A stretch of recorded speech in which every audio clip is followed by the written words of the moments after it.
ンジの上のカバーを開けたんですけども、はい。カムシャフトがですね、はい。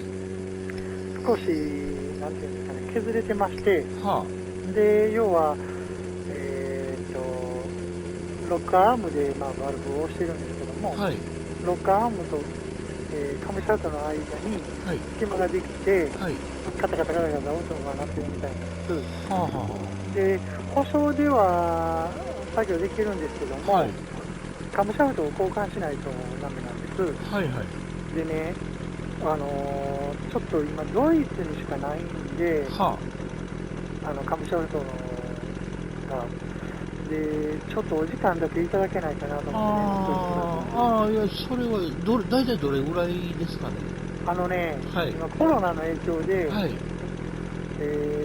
3月に注文したやつがまだ来てないんです。ああ、そうなんですか。はい。ああ、だかまあ、ら、3ヶ月ぐらいは経ってるんで、はあ、はあ、それもお客さんにちょっと待ってもらってる状況なんです。はあ。